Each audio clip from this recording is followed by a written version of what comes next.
आप देख रहे हैं WLBS न्यूज। चैनल को सब्सक्राइब करना और बेल आइकन को प्रेस करना ना भूले। कि आपने अभी जैसे हिंदुत्व की बात की, मैंने मनीषा का जो घर है उसकी जो दीवार है वहां पे जब राहुल गांधी जी, प्रियंका जी या अभी मैंने देखा चंद्रशेखर आजाद जी जो भीम आर्मी और आजाद समाज पार्टी के प्रमुख हैं, जब वो उनके घर में गए तो मैं दीवार पे मेरी नजर थी, वहां पर शंकर भगवान की और कुछ देवी देवताओं की मैंने फोटो देखा। इससे जाहिर होता है कि वो परिवार कहीं ना कहीं हिंदू धर्म में अपनी आस्था रखता है। लेकिन मैं ये जानना चाहता हूं देश भर के तमाम हिंदूवादी संगठनों से, आखिर एक बच्ची के साथ इतना बड़ा दुष्कर्म हुआ है, एक बच्ची की जान गई है और आपने बताया कि हिंदू संस्कृति में कभी भी रात के समय किसी का संस्कार नहीं होता, और सबसे बड़ी बात है किसी को यदि फांसी भी हो जाती है, कोई अपराधी भी होता है, तो यह अधिकार पुलिस को नहीं है कि वो बिना परिवार की अनुमति को आखिरी वक्त में।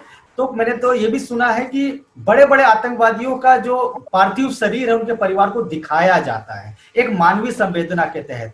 लेकिन उस बेचारी उस बच्ची का क्या कसूर था, उसके परिवार को उस बच्ची का आखिरी समय में सौ भी नहीं दिखाया गया, परिवार ने अपनी उसकी मां ने उसका चेहरा भी नहीं देख पाई।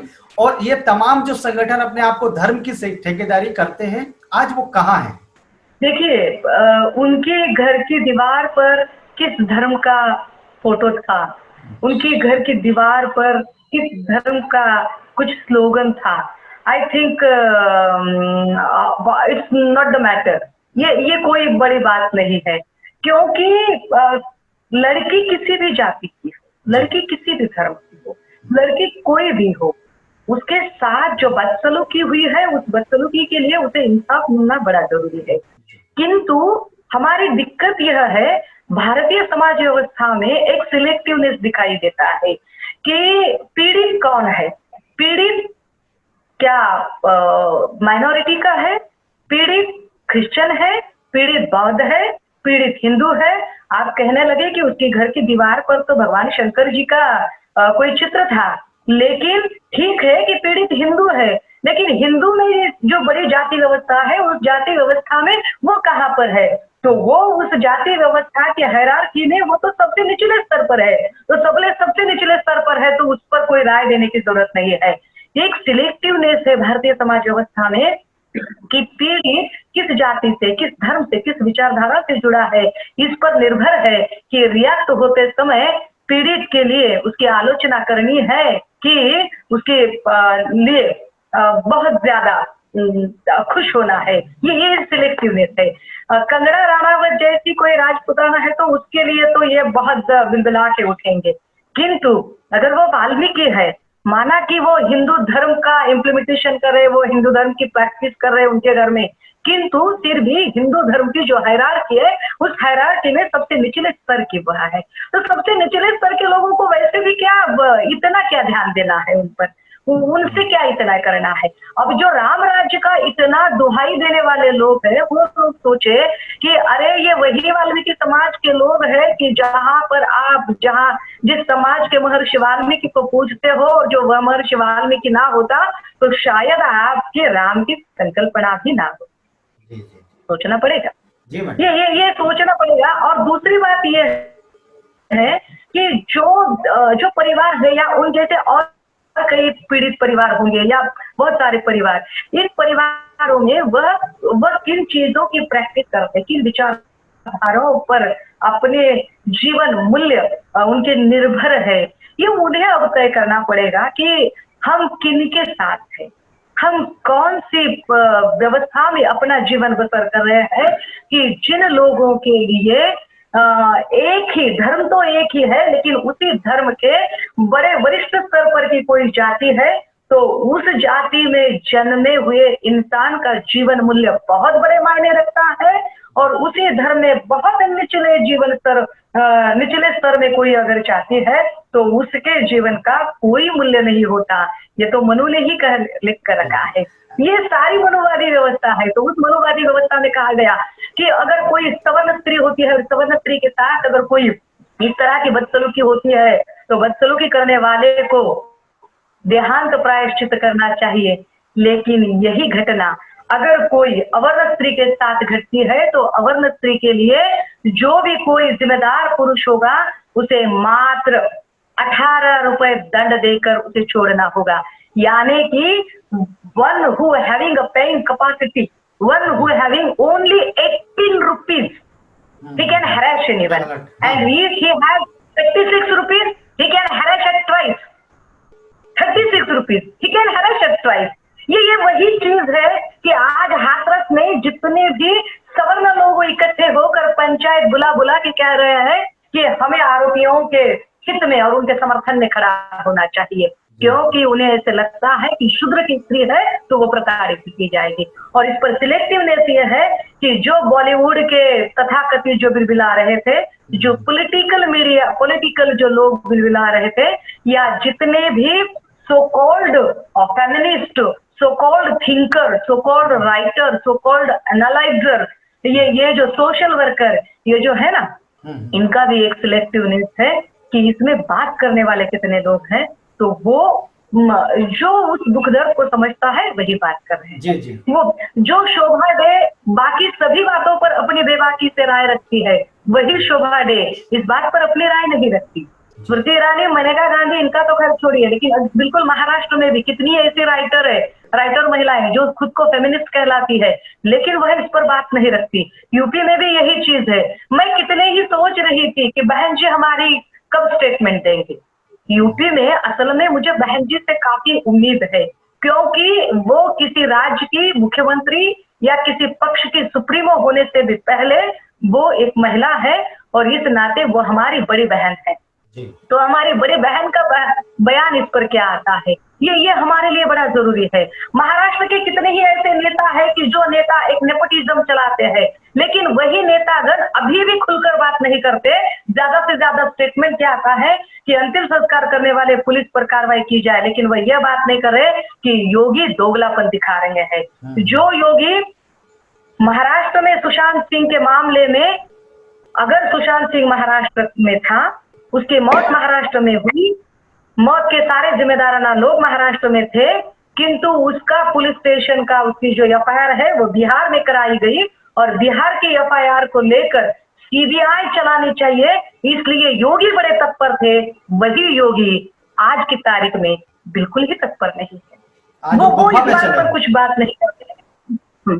आज किसी गुफा में चले गए हैं लगता है। मैडम, मैं आपसे ये जानना चाहूंगा, मैंने जो जाति वाला जो प्रश्न इसलिए किया था, या जो प्रतीक की बात जो किया था, किसी धार्मिक प्रतीक की बात किया था, मेरा उद्देश्य ये था कि जो तथाकथित जो वर्ण व्यवस्था से सबसे निचले पायदान में जो लोग आते हैं और बीजेपी को या कोई भी पार्टी को सपोर्ट इसलिए करते हैं कि ये हिंदुत्व की बात करती है, आज वो देख लें कि यदि आपकी बेटी के साथ, आपकी बहन के साथ इतना घोर अपराध हुआ है, इतना बहसी तरीके से उसके साथ अत्याचार की जो पराकाष्ठा है वो पार कर ली गई है, लेकिन जिन संगठनों को आप अपना संगठन समझते, जिनके लिए आप अपनी जान दे देते हो, आज वो कहाँ है। इसलिए मैं उनको ये आईना दिखाने के लिए प्रश्न किया था, और आज एक वीडियो और सामने आया है।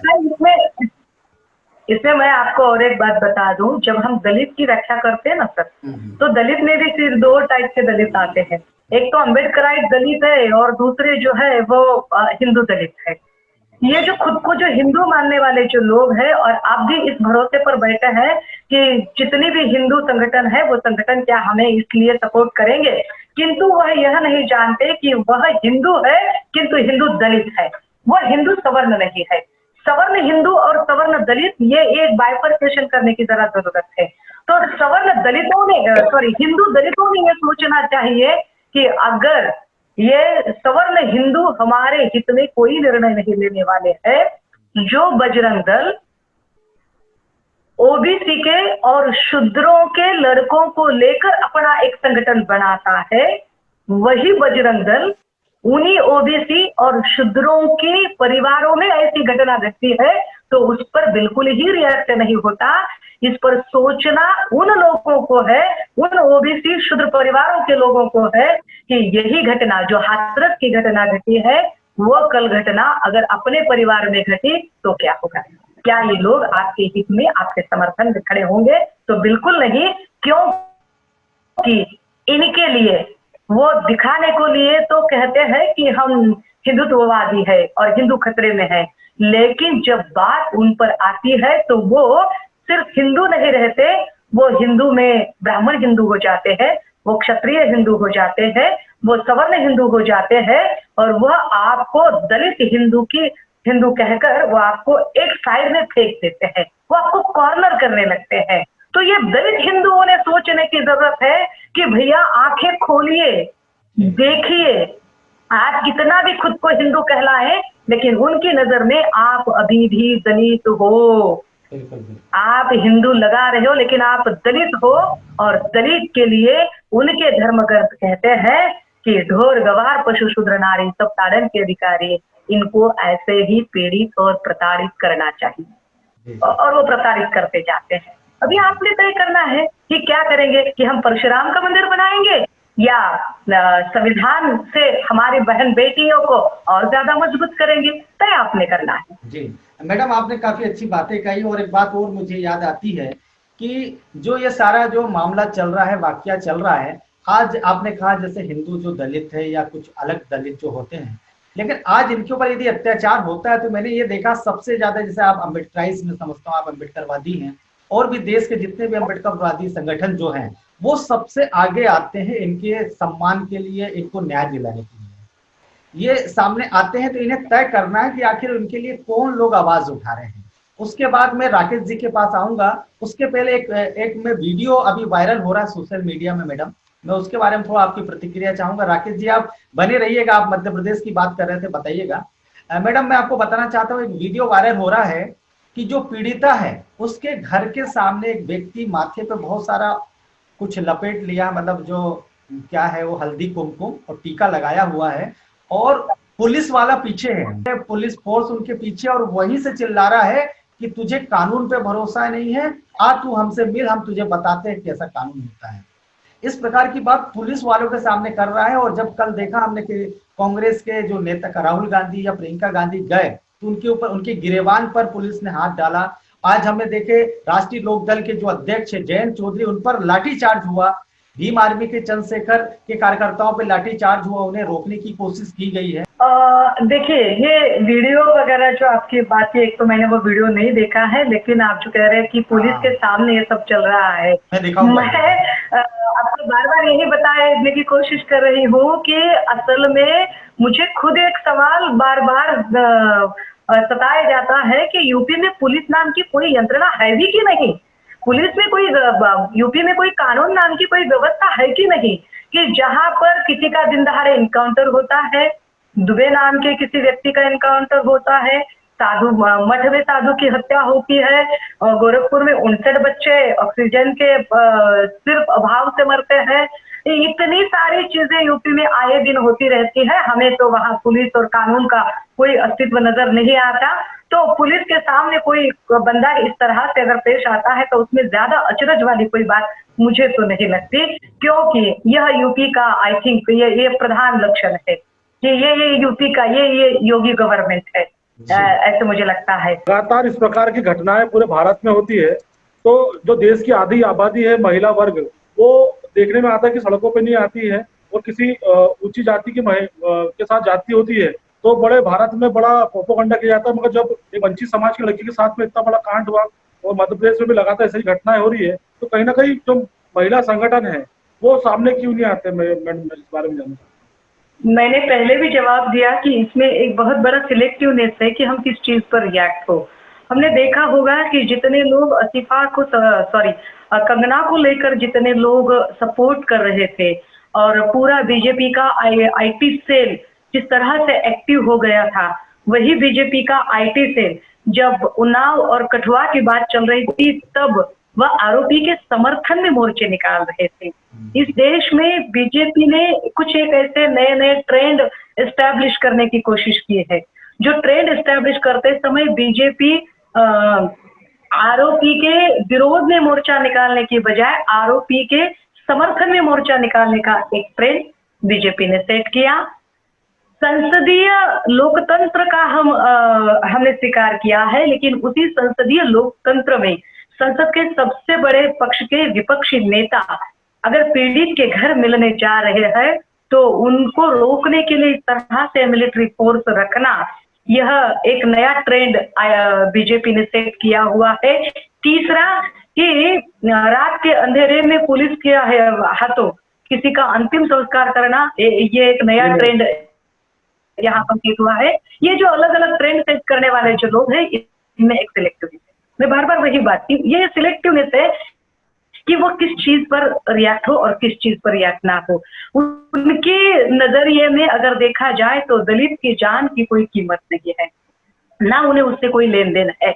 ये अब दलित ने तय करना है, ये अब यहाँ के पिछड़े वर्ग ने तय करना है, ये यहाँ के शुद्राति शुद्र कहलाने वाले जो शेड्यूल ट्राइब के जो लोग हैं, उन्होंने तय करना है कि इतने जातिवादी लोगों के साथ आपको जाना है कि नहीं, उन्हें आपको रोकना है कि नहीं।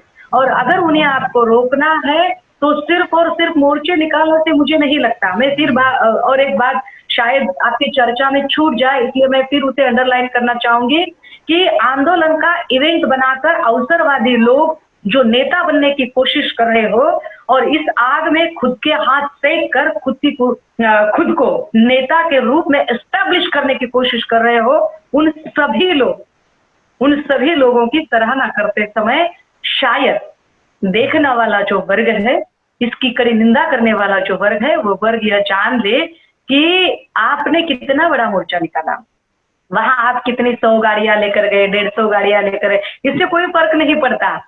आप कानूनन लड़ाई कितनी लड़ती है, इससे बहुत फर्क पड़ता है। क्योंकि होता क्या है कि लीडरशिप एस्टैब्लिशमेंट के लिए बड़ा ग्लैमर तो दिखाया जाता है, किंतु जब असल में कानूनन लड़ाई लड़नी होती है तब कोई साथ में नहीं आता। हम महाराष्ट्र में देखते हैं कि महाराष्ट्र में भीमा कोरेगांव के मामले में मैं खुद एफआईआर करता हूँ, मेरी एफआईआर है। ग्लैमर दिखाने वाले जो सो कॉल्ड लीडर है, उनकी एफआईआर नहीं है यहाँ पर। वो बस ग्लैमर दिखाते गए, और जब असल में कानूनन लड़ाई चल रही थी और यहाँ पर भीमा कोरेगांव का इंक्वायरी कमीशन बैठा, उस इंक्वायरी कमीशन में जब उनको पूछा गया कि क्या आपको लगता है कि संभाजी भिड़े इसके लिए जिम्मेदार है, तो उन्होंने संभाजी भिड़े का नाम लेने से साफ इनकार किया। I repeat once again the statement, this is very important कि यह पूरे भारत के जितने भी अम्बेडकर रहे वह जरा सुने कि जिनके भरोसे पर आप महाराष्ट्र का आंदोलन देख रहे थे, उन्होंने यहाँ पर इंक्वायरी कमीशन के सामने संभाजी भिड़े का नाम लेने से साफ इनकार किया। जो लोग महाराष्ट्र में मंदिर खुलने के लिए आंदोलन करते हैं, वही लोग हाथ रस में एक स्टेटमेंट देने से कतराते हैं। ये सोचना पड़ेगा कि सिर्फ और सिर्फ लीडरशिप एस्टैब्लिशमेंट करने के लिए आज की तारीख में अगर आप ग्लैमर दिखाओगे तो इससे आप कानूनन लड़ाई नहीं जीत सकते। इसका उदाहरण हमने खैरलांजी में भी देखा है। खैरलांजी के पीड़ित न्याय मांगते मांगते पूरा परिवार में सिर्फ एक बचे थे, बहुत मांगे साहब, वो भी गुजर गए, लेकिन न्याय नहीं मिला अभी तक। अगर उनको अब तक न्याय नहीं मिला है तो इस मामले में जो 4-5 दिन अब बहुत ज्यादा ग्लैमर दिखाएंगे लोग, झलकियां दिखाएंगे, क्या वो लोग आखिर तक रुकेंगे उनके साथ? हमने ये रोहित वेमुला मामले में भी देखा है, कठुआ में देखा है, उन्नाव में देखा है, और गुजरात का एक मामला हुआ हमने वहां पर भी देखा। तो कानूनन कैसे कानूनन लड़ाई लड़ना बहुत अहम है। वहां हमारे सबूत हमें इकट्ठा करना, हमारे आई विटनेस जोड़ कर रखना, क्योंकि आज जब हम महाराष्ट्र की हमारी परेशानी, हमारी दिक्कत यह है कि जब कोर्ट का समझ आता है और भीमा कोरेगांव को लेकर कोर्ट में जाना होता है तो भिड़े एक गोटे के उनके 40-40, 50-50 गाड़ियों में लोग भर भर के आते हैं, और हम अकेली महिलाएं जब जाते हैं तो एक प्रेशर बना रहता है। तब कहाँ जाते हैं वो सपोर्ट करने वाले, वो मीडिया के सामने बहुत ज्यादा घूमने वाले, मीडिया के आगे पीछे करने वाले, वो सारे सो कॉल्ड लीडर, वो कहाँ जाते हैं? महिलाओं के हक की लड़ाई अगर लड़नी है तो भैया हम बड़ी संजीदगी से और बेहद गंभीरता पूर्वक यह बात रखना चाहेंगे कि किसने मोर्चे में कितनी गाड़ियां निकाली और क्या किया, इससे बात नहीं चलेगी। यहाँ पर कानूनन लड़ाई, क्योंकि आप सिर्फ हाथ में एक संविधान की तस्वीर दिखाओगे और आप बड़े नारे दोगे तो इससे लड़ाई जीती नहीं जाती। लड़ाई जीतने के लिए आपको वहां पर असल में जो घटनाएं उस पीड़ित के साथ घटी है उसका डेफिनेशन लेकर आपको कानूनन लड़ाई लड़नी होगी। और क्या कानूनन लड़ाई लड़ने के लिए तैयार है लोग? वो ज्यादा जरूरी है मेरे ख्याल से। हम जितना हो सके, ये हम बिल्कुल नहीं कह रहे हैं कि इसके बारे में बिल्कुल बोलना चाहिए, इसकी कड़ी शब्दों में निंदा करनी चाहिए, इससे लोगों को अवगत भी कराना चाहिए, लेकिन इससे भी अहम यह मात्र और मात्र लोगों को अवेयर कराने का एक तरीका हो गया। लेकिन लोग अब अवेयर पूरी तरह से इस घटना से हो गए, लोगों को अवगत भी पूरी तरह से आप लोगों ने किया हुआ है। अब जरूरी है उस पीड़ित को न्याय दिलाने तक की लड़ाई लड़ना। वो लड़ाई कौन लड़ेगा? वो लड़ाई लड़ने के लिए सामने कितने लोग आएंगे? क्योंकि जितने भी लोगों को हमने आज तक देखा है, वो गुजरात हो, उन्नाव हो, कठुआ हो, अब तक हमने देखा है कि वो लोग फिर लीडर बन गए, एमएलए बन गए, एमपी बन गए, लेकिन जो पीड़ित है वो पीड़ित के पीड़ित रह गए, उन्हें न्याय नहीं मिला। तो जब हम बोलते हैं ना कि ये हिंदुत्ववादी संगठन, वो तो जिम्मेदार है ही, वो तो दोषी है ही है, किंतु हम अपनी लड़ाई कितने लड़ रहे हैं सोचना